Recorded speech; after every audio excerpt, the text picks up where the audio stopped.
जैसे हमने पिछले वीडियो में आप सभी को वो क्वेश्चन बताए थे कि सेट बिल्डर फॉर्म से रोस्टर में और रोस्टर से सेट बिल्डर फॉर्म में चेंज करना आप लोग सीख पाए।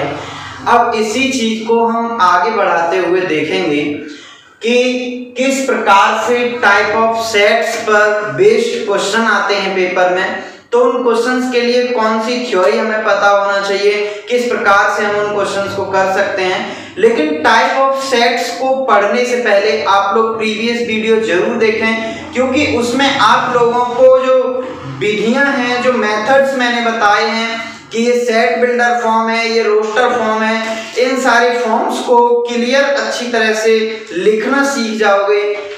अगर आप इन फॉर्म्स को लिखना सीख जाओगे तो फिर आपको क्वेश्चंस को समझने में और उसे करने में कभी प्रॉब्लम नहीं आएगी। तो हम यहाँ से स्टार्ट करेंगे कि टाइप ऑफ सेट्स। तो आप लोग सभी बहुत ध्यान से समझोगे और जो भी मैं बोलूंगा उसे लिख लिया करो। तो उसके लिए जब आप वीडियो देखो तो उस समय पर कॉपी और पेन साथ लेकर के बैठें, जिससे कि थ्योरी को आप लोगों को लिखने में और जो भी शॉर्ट नोट्स आपको बनाने हैं उसे बनाने में कोई भी तकलीफ ना हो। तो आप देखेंगे यहां पर हम पढ़ेंगे टाइप ऑफ सेट्स, यानी कि समुच्चयों के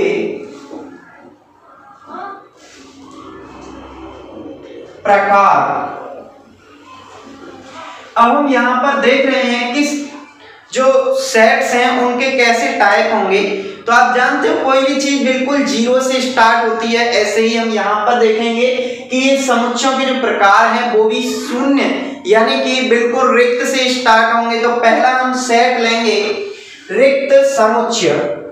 रिक्त समुच्चय, इस रिक्त समुच्चय को इंग्लिश में हम कहते हैं एम्प्टी सेट। क्या कहते हैं? एम्प्टी सेट, या हम इसे नल सेट भी बोलते हैं। आप लोग अलग अलग बुक्स में पढ़ोगे तो वहां पर नल सेट के नाम से भी मिलेगा। ये सेट बिल्डर फॉर्म में जैसे बहुत सारे सेट ऐसे होते हैं जो कि कोई भी एलिमेंट नहीं रखते, तो उन सेट्स को भी हम यही कहेंगे कि ये एम्प्टी है या नल है या वॉइड है। तो वॉइड का मतलब भी यही होता है। तो आप लोगों को ये सिनोनिम्स आना भी जरूरी है, क्योंकि कहीं कहीं एग्जाम में किसी भी नाम को अलग तरीके से दे दे। अभी आपने पढ़ा है केवल एम्प्टी और वॉइड दे दिया तो आप लोग क्वेश्चन को गलत कर दोगे। तो इसीलिए यहाँ पर याद रखो रिक्त समुच्चय। तो रिक्त समुच्चय क्या होता है, इसकी सीधे डेफिनेशन समझो कि ऐसा सेट जिसका कोई भी एलिमेंट नहीं होता, यानी ऐसा सेट जिसमें कोई एलिमेंट नहीं होता उसे हम एम्प्टी सेट कहते हैं। इसे फाई से डिनोट करते हैं। जो मैंने थ्योरी बोली है उसे लिख लीजिएगा कि ऐसा सेट जिसका कोई एलिमेंट नहीं होता उसे हम एम्प्टी सेट कहते हैं। तो यहाँ ये फाई इज इक्वल टू हम लिखेंगे कि कोई भी सेट नहीं है, यानी कि अब यहाँ पर हम देख पा रहे हैं कि फाई एक ऐसा सेट है जिसमें कोई एलिमेंट नहीं है, तो इसे फाई से डिनोट किया जा रहा है। इसके लिए ये एक स्पेशल नोटेशन दे दिया है साइंटिस्टों ने, जो भी मैथमेटिशियन है उन्होंने यहाँ पर ये स्पेशल नोटेशन दिया। और इसका जनरल नोटेशन ये होता है कि हम एम्प्टी सेट को शो करने के लिए ये कर्ली ब्रैकेट बना करके लिख देते हैं। अब हम देख पा रहे हैं कि इसमें कोई भी एलिमेंट नहीं है। इसी पर बेस्ड कुछ कंफ्यूजन आता है बच्चे के अंदर, तो हम सिंगलटन पढ़ने के बाद बताएंगे कि वो क्या है। अब इसके बाद में हम पढ़ेंगे एकल समुच्चय। क्या पढ़ेंगे? एकल समुच्चय। एकल समुच्चय का मतलब हो गया, आप सोच रहे हो एकल यानी अकेला, अकेले को क्या बोलते हैं? सिंगल। तो यहां पर ये हो जाएगा सिंगलटन सेट। सिंगलटन सेट क्या होता है? ये ऐसा समुच्चय होता है जिसमें केवल एक अवयव आता है। तो आप लोग यहाँ पर जैसे ये स्पेशल नोटेशन इसके लिए दिया गया था, ऐसा एकल समुच्चय के लिए कोई भी स्पेशल नोटेशन समझना नहीं है, क्योंकि होता ही नहीं है। हम एकल समुच्चय को किसी से भी दिखा सकते हैं, चाहे तो वो ए हो या बी हो, किसी से भी दिखा सकते हैं उसे। तो हम कहेंगे कि ऐसा समुच्चय जिसमें केवल एक एलिमेंट होता है सिंगलटन सेट या एकल समुच्चय कहलाता है। A इज इक्वल टू, जैसे हमने लिख दिया कि इसमें ये 2 है, तो इसमें कितने एलिमेंट हैं? केवल एक एलिमेंट है। इसका और भी एग्जाम्पल यदि हम लेना चाहें तो हम एग्जाम्पल इस प्रकार से भी ले सकते हैं कि हमने बी कोई सेट ले लिया और इसे हमने लिख दिया कि x such that x सम अभाज्य संख्या। अब हमने क्या लिखा कि x इस प्रकार है, मैंने बताया सच दैट का मतलब क्या होता है, ऐसा है कि या इस प्रकार है कि x सम संख्या, सम अभाज्य संख्या। सम संख्या तो बहुत सारी होती हैं लेकिन सम अभाज्य संख्या के लिए हम सिंगलटन सेट लिख सकते हैं। सम अभाज्य संख्या, ये गलत लिख गया, सम अभाज्य संख्या है।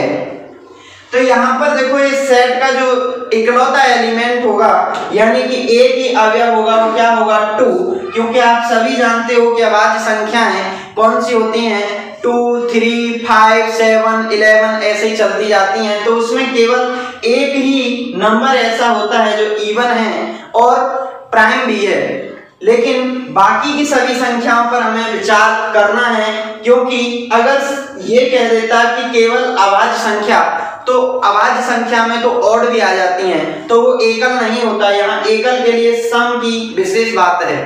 अब यही बात सोचो कि इसमें एक एलिमेंट है तो एकल हो गया और यहाँ पर कोई एलिमेंट नहीं है तो ये रिक्त हो गया। अब कभी कभी ऐसा ऑप्शनल क्वेश्चन भी आता है और 11th क्लास में भी है कि ये पूछा जाता है कि क्या ये सेट एम्प्टी सेट है, तो हम देखेंगे कि ये सेट एम्प्टी सेट नहीं है, क्योंकि एम्प्टी सेट को शो करने के लिए फाई केवल बिना ब्रैकेट के आता है और यहाँ पर ये ब्रैकेट के अंदर फाई है, तो इसका मतलब ये हो गया कि फाई इस सेट का एक एलिमेंट है। तो ये सेट एम्प्टी सेट नहीं है, ये सेट कैसा है, सिंगलटन सेट है। अब यही इस प्रकार से यदि हमको दे दिया जाए कि इसके अंदर 0 लिखा हुआ है, तो आप ये ना सोचें कि इसमें कोई एलिमेंट नहीं है, इसमें एलिमेंट है और वो है 0। तो इसमें ये एलिमेंट 0 है, इसका जो एलिमेंट है वो एक ही एलिमेंट है और वो है 0। तो आप लोग यहाँ पर ये नहीं कह सकते कि इस सेट में 0 लिखा हुआ है तो ये एम्प्टी सेट हो गया। याद रखें कि एम्प्टी सेट या तो ऐसा होगा या ऐसा होगा और किसी प्रकार का एम्प्टी सेट नहीं होगा। अगर केवल सिंबल से बात कही जा रही है तो आप इस प्रकार से भ्रमित ना हो कि ये या ये कोई भी एम्प्टी सेट होगा, ये सिंगलटन सेट है। यदि एम्प्टी सेट होगा तो फाई इस प्रकार से लिखा होगा, अगर ऐसा लिखा हुआ है तो ये एम्प्टी है, अगर ऐसा लिखा हुआ है तो ये केवल सिंगलटन सेट है। तो उम्मीद है कि सिंगलटन सेट और एम्प्टी सेट की जो बात है वो यहाँ पर क्लियर हो चुकी होगी कि इस रूप में अगर लिखा हुआ है तो हम इसे क्या कहेंगे और इसमें लिखा हुआ है तो क्या कहेंगे। तो अब इसके बाद में हम नेक्स्ट देखेंगे कि जो फाइनाइट सेट होते हैं यानी कि जो परिमित समुच्चय होते हैं वो क्या होते हैं। तो परिमित और अपरिमित की बात भी आप लोग अच्छी तरह से समझ देखिएगा। यहाँ परिमित समुच्चय, तो परिमित समुच्चय क्या होगा, इस शब्द से आप समझ पा रहे हो कि परिमित का मतलब जिसकी कोई परिसीमा होती है। जैसे परिगत वृत्त पढ़ा था, परिगत वृत्त वो होता है जो त्रिभुज के तीनों कोनों को मिलाता हुआ बाहर खींचा जाता है, तो इसीलिए वो क्या हो गया, उसकी परिमित सीमा है यानी कि फाइनाइट है, तो हम इसे बोलेंगे फाइनाइट सेट। अब ये फाइनाइट सेट होता क्या है, बहुत ध्यान से समझोगे और लिख भी लीजिएगा कि ऐसा सेट जिसके एलिमेंट्स की काउंटिंग हम लास्ट तक कर सकते हैं, यानी कि ऐसा सेट जिसके एलिमेंट की काउंटिंग लास्ट तक की जा सकती है उसे हम परिमित समुच्चय या फाइनाइट सेट कहते हैं। तो फाइनाइट सेट का हम एग्जांपल लेकर के आपको समझाएंगे। तो यहाँ पर हमने कोई एग्जांपल ले लिया ए। अब ए में हमने ये कहा 1 2 3 ABC, इस प्रकार से यहाँ पर हमने ये सेट लिख दिया। याद रखो मैंने बताया था कि सेट में एलिमेंट के सीक्वेंस का या एलिमेंट की प्रॉपर्टी का कोई भी महत्व नहीं होता। यानी कि ये जरूरी नहीं है कि अगर 1 2 3 लिखी है तो ABCD नहीं आ सकती। यहाँ पे तो हम पृथ्वी, सूर्य, चंद्रमा, इंसान कुछ भी लिख सकते हैं। तो सेट के एलिमेंट की सिमिलर प्रॉपर्टी पर कोई भी इफेक्ट नहीं पड़ता। हम यहाँ देखेंगे कि सेट ए 7 एलिमेंट कंटेन कर रहा है, यानी कि सेट की जो अवयवों की संख्या है वो कितनी है, 7 है। हम अंत तक काउंट कर पा रहे हैं तो ये क्या होगा, परिमित समुच्चय हो जाएगा। अगर यही बात कही जाए, एक परिमित समुच्चय का विशेष उदाहरण समझोगे कि इस प्रकार से आप लोगों ने सुना होगा कि अमावस्या, तो अमावस्या की खुली रात में तारों की संख्या, आसमान में जो तारे होते हैं उनकी संख्या कितनी होती है, 3000 होती है। जब हम ये काउंट कर पाए हैं कि तारों की संख्या 3000 होती है, साइंटिस्टों ने ये बताया है, इसकी पुष्टि करी है और ये किताबों में भी आ रहा है, तो हम देखेंगे कि जब अमावस्या की खुली रात में आसमान में तारों की संख्या 3000 होती है, हम काउंट कर पाए तो ये क्या हो जाएगा, परिमित समुच्चय। लेकिन अगर व्यवहार में देखें तो हमें कैसा लगता है कि तारे तो असंख्य हैं। हाँ, हो सकता है असंख्य हैं, क्योंकि इस बारे में शुरू से और अब तक यही देखते आए कि जहां भी जिस जगह जाकर देखो उतने ही दिखते हैं जितने अपने घर की छत पे से दिखते थे। तो हो सकता है अनंत हो, लेकिन वैज्ञानिकों ने कहा अमावस्या की खुली रात, ये विशेष कंडीशन दी हुई है, अमावस्या की खुली रात। तो अमावस्या की खुली रात यानी कि जब आसमान में चंद्रमा दिखाई नहीं देता, उस समय पर तारों की जो संख्या होती है वो 3000 होती है। जब तारों की संख्या फिक्स है तो हम कहेंगे कि ये क्या है, परिमित समुच्चय है। अब यहाँ पर हम बात करेंगे अपरिमित समुच्चय की। तो अपरिमित समुच्चय को आप लोग समझें। अपरिमित, देखो परिमित था तो फाइनाइट था, अपरिमित है तो इसका मतलब क्या हो जाएगा, इनफाइनाइट। तो अपरिमित समुच्चय, इसे हम बोलेंगे इनफाइनाइट। तो इनफाइनाइट सेट। अब एक बात बहुत ध्यान से समझो, इनफाइनाइट सेट क्या होगा, ऐसा समुच्चय जिसके अवयवों की काउंटिंग अंत तक नहीं की जा सकती। यानी कि ऐसा सेट जिसके अवयवों को लास्ट तक गिना ही नहीं जा सकता, उन सेट को हम क्या कहेंगे, इनफाइनाइट सेट। जैसे एग्जाम्पल से आप लोग समझोगे, हमने सेट ऑफ नेचुरल नंबर लिया, तो सेट ऑफ नेचुरल नंबर जो चलता है वो इस प्रकार से चलेगा 1 2 3 4 डॉट डॉट। अब यहाँ पर देखिएगा कि जब कभी भी सेट में, इन सेट को हम जो बोलते हैं, ये जो सेट लिखे हुए हैं कॉमा लगा करके, इसे हम बोलते हैं डिसकंटिन्यूअस सेट या डिस्क्रीट सेट। तो डिस्क्रीट सेट का मतलब ये है कि ये रियल नंबर की लाइन पर पॉइंट पॉइंट से ही शो किए जा सकते हैं, कंटिन्यूअस लाइन नहीं बनती। आगे हम कंटिन्यूअस सेट के बारे में भी डिस्कस करेंगे, पहले इसे समझो कि यहाँ पर 3 डॉट लगा हुआ है, इसका मतलब यह है कि ये इनफाइनाइट की ओर चल रहा है। एनसीईआरटी 11th क्लास में इसकी डेफिनेशन दी गई है कि जिस सेट में 3 बिंदु लास्ट में दिखाए जाएंगे वो इनफाइनाइट की अप्रोच को शो करेगा। तो ये ध्यान रहेगा कि अपरिमित समुच्चय क्या है। ऐसे ही इसका एक सेट और ले रहे हैं, set of integer. Set of integer कुछ इस प्रकार से चलता है +-2 +-3 डॉट डॉट। इसका मतलब ये हो गया कि इसमें प्लस का भी आएगा और माइनस का भी आएगा। ये मैं सोच रहा हूँ प्लस माइनस वर्गमूल कुछ ऐसा सोच लो, यहाँ प्लस का 1 भी आएगा इसमें और माइनस का 1 भी आएगा। तो इसीलिए हम इसे कहते हैं अपरिमित समुच्चय। अब इसके बाद में आप लोग सेट के इन 4 टाइप को पढ़ पाए। अब अगला 5वां जो टाइप होगा वो होगा, उसे हम कहेंगे समान समुच्चय। तो समान समुच्चय क्या होता है, अब देखो किसी भी समानता को दर्शाने के लिए हमें क्या चाहिए, 2 व्यक्ति या 2 से अधिक, जब ही तो हम किसी की क्वालिटी की बात कर सकते हैं। तो यहाँ पर सबसे पहले एक चीज और समझो, कार्डिनल संख्या।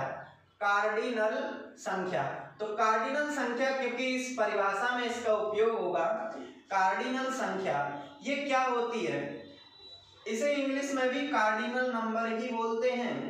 कार्डिनल नंबर बात याद रखिएगा कि कार्डिनल संख्या जो होती है वो किसी समुच्चय में उपस्थित सभी अवयवों की संख्या को ही हम कार्डिनल संख्या कहते हैं। कैसे? जैसे हमने एक एग्जाम्पल लिया, सेट ए ले लिया, इसमें हमने एलिमेंट ले लिए इस प्रकार से।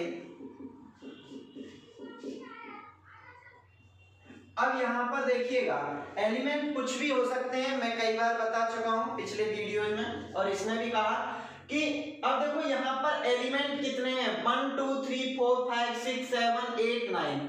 अब यहाँ पर 9 एलिमेंट हैं, तो इस सेट की जो कार्डिनल संख्या है या जो ऑर्डर है, इसे ऑर्डर भी बोलते हैं, order of set. Order of set के नाम से भी आ जाता है, ऑर्डर ऑफ सेट। अगर कभी आपको ये सेट दे दिया जाए और आपसे कहे कि ऑर्डर ऑफ सेट बताइए, तो आप लोगों को क्या करना है, ऑर्डर ऑफ सेट वही होगा जितने इसमें एलिमेंट हैं। तो कितने एलिमेंट हैं, 9। ऑर्डर ऑफ सेट या कार्डिनल संख्या, इसे शो किससे करते हैं, इस प्रकार से शो करते हैं कि जिस सेट की कार्डिनल नंबर हमको लिखनी है उसे अंदर लिखेंगे ब्रैकेट के और n को आगे लिखेंगे, यानी कि कार्डिनल संख्या किसी भी सेट की दर्शाई जाती है तो n ऑफ a।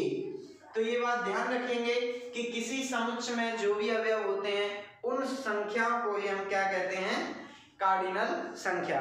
अब इसके बाद में हम बात करेंगे समान समुच्चय की कि समान समुच्चय क्या होता है।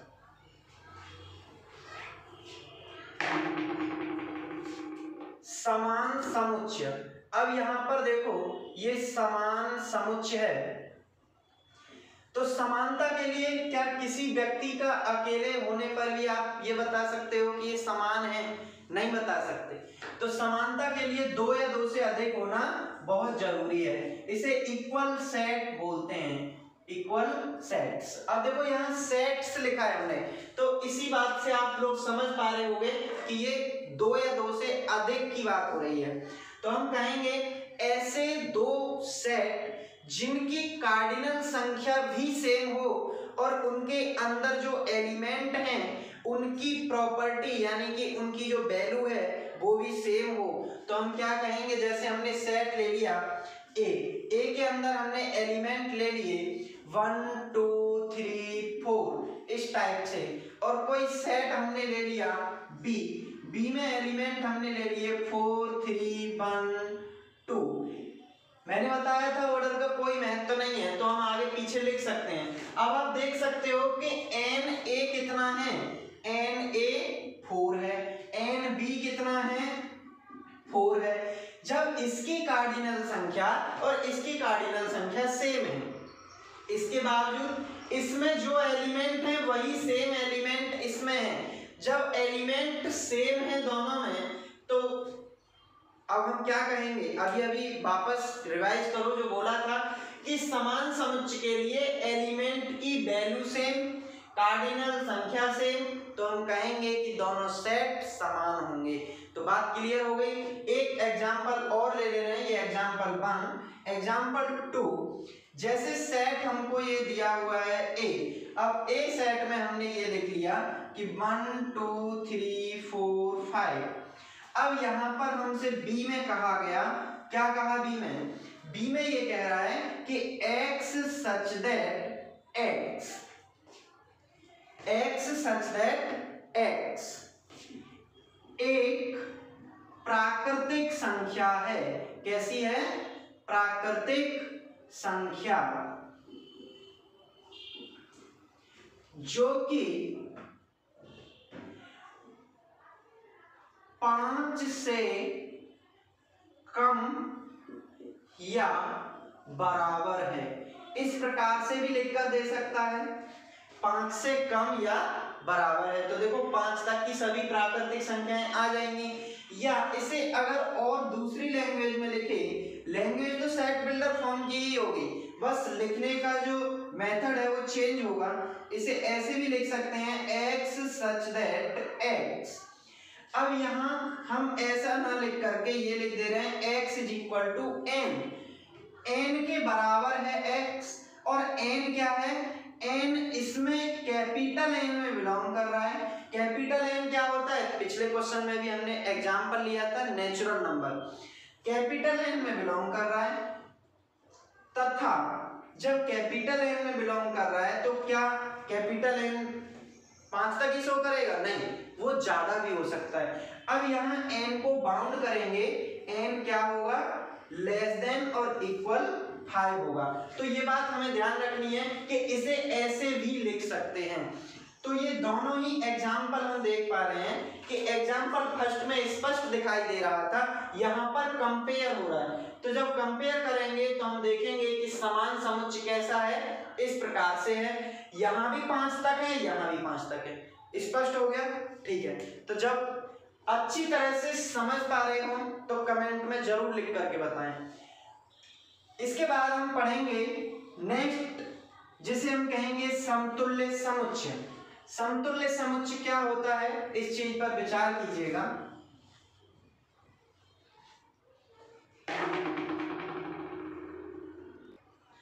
अब हम पढ़ेंगे समतुल्य समुच्चय।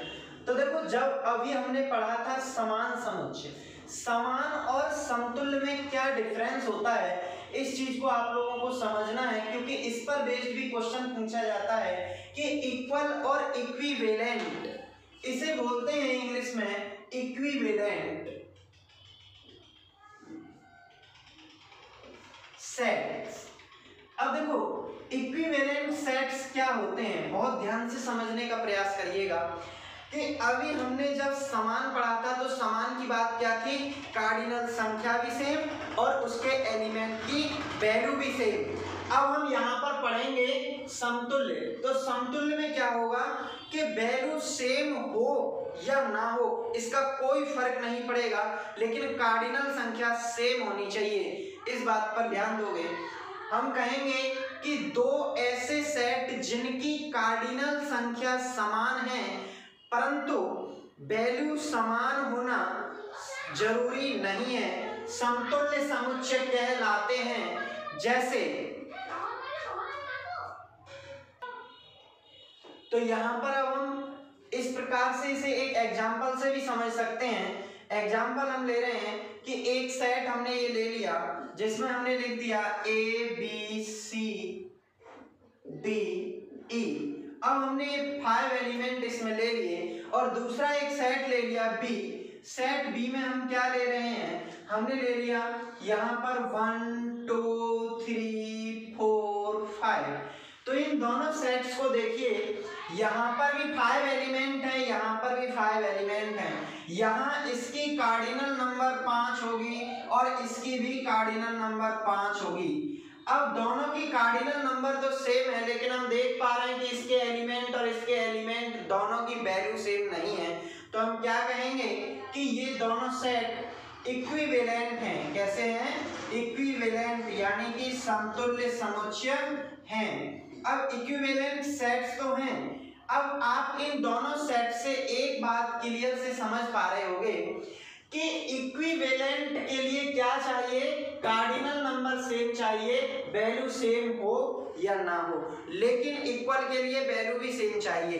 तो स्पष्ट क्या हो रहा है कि जो इक्वल सेट्स होंगे वो इक्विवेलेंट तो होंगे, लेकिन जो इक्विवेलेंट हैं वो इक्वल हो ये जरूरी नहीं है। अब देखो, ये इक्विवेलेंट तो हैं लेकिन इक्वल नहीं है, क्योंकि इन दोनों की जो एलिमेंट की वैल्यू है वो सेम नहीं है।